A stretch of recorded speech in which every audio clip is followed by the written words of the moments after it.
ভয় পাচ্ছেন, ভয় পাচ্ছেন শুভেন্দু অধিকারী, আতঙ্কে আছেন শুভেন্দু অধিকারী। হ্যাঁ, আতঙ্কে আছেন। বাংলার বিজেপি দলে শুভেন্দু অধিকারী কোণঠাসা। বিজেপি দলটাকে যারা নেতৃত্ব দেন এই বাংলায়, তারা কেউ শুভেন্দু অধিকারীর পক্ষে নয়। শুভেন্দু অধিকারীকে প্রাধান্য তারা দিতে চান না। তারা জানেন যে বাংলার মানুষের সমর্থন শুভেন্দু অধিকারীর উপরে নেই। বাংলার মানুষ শুভেন্দু অধিকারীকে বেঈমান, মির্জাফর এবং দুর্নীতিগ্রস্ত একজন নেতা হিসেবেই চেনেন, এবং শুভেন্দু অধিকারী যে শুধুমাত্র ক্ষমতার লালসায় রাজনীতিটা করেন সেটা বাংলার মানুষ জানেন। তাই 2026-এর নির্বাচনে শুভেন্দু অধিকারীকে প্রাধান্য দিলে আলটিমেটলি বাংলার বিজেপি দলটা ক্ষতিগ্রস্ত হবে। বিগত দিনের নির্বাচনে এটাই প্রমাণিত হয়েছে।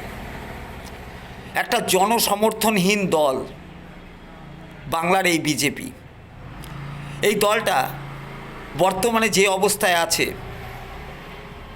বিভিন্ন মনীষীদের কেন্দ্রের বিজেপি নেতারা যেভাবে অপমান করেছেন, সেই সাথে আবাস যোজনার টাকা, 100 দিনের টাকা, সমস্ত ব্যাপারে বাংলার মানুষকে যেভাবে বিজেপি সরকার বঞ্চিত করেছে, তার পরিপ্রেক্ষিতে বাংলার মানুষ কখনো এই বিজেপি দলটাকে ভোট দেবে না এবং শাসন ক্ষমতায় আনবে না।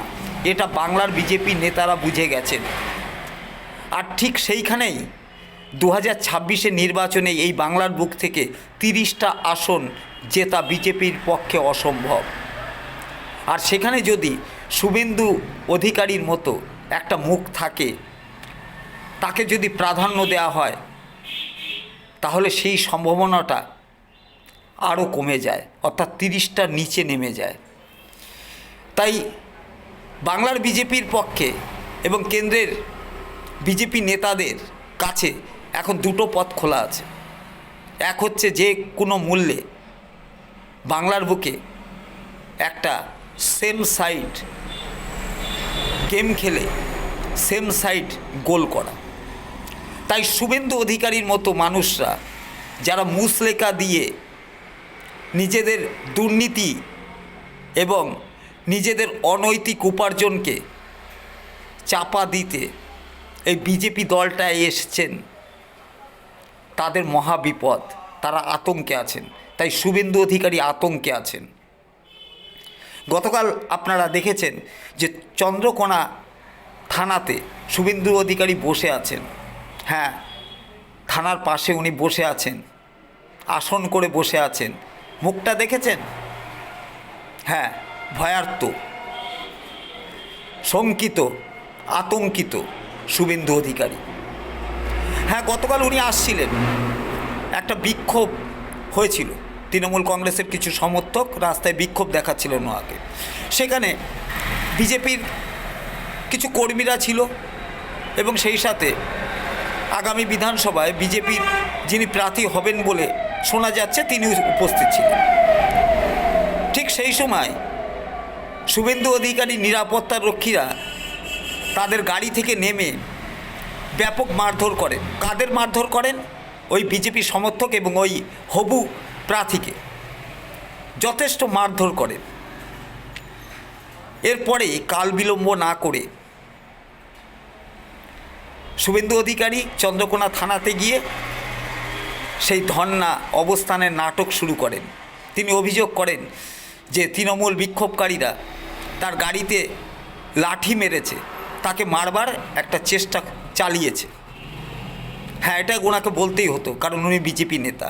কিন্তু উনি বুঝে গেছেন, উনি দেখেছেন, উনি উপলব্ধি করেছেন যে ওনার নিরাপত্তা রক্ষীরাই বিজেপি কর্মী এবং নেতাকে মেরেছেন। কোনো তৃণমূল বিক্ষোভকারীরা বিজেপি কর্মী বা নেতাকে মারেননি, বা ওনার গাড়িতে কেউ লাঠির আঘাত করেনি।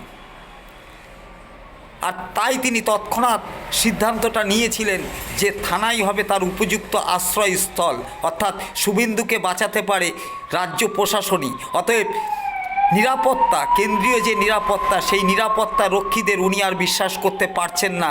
কারণ উনি বুঝে গেছেন সেম সাইড খেলা হয়ে যেতে পারে, সেম সাইড গোল খেয়ে যেতে পারেন তিনি। তাই তিনি শঙ্কিত, তাই তিনি আতঙ্কিত, তিনি আর বিশ্বাস রাখতে পারছেন না। কারণ এই বিজেপি দলটা ক্ষমতার জন্য সব কিছু পারে। আজকে বিজেপিকে যদি 30টা থেকে 50টা বা 60টা সিট দখল করতে হয়, জিততে হয়, তাহলে কিছু একটা করতে হবে। আর তার জন্য কিছু বলিদানের দরকার থাকতে পারে।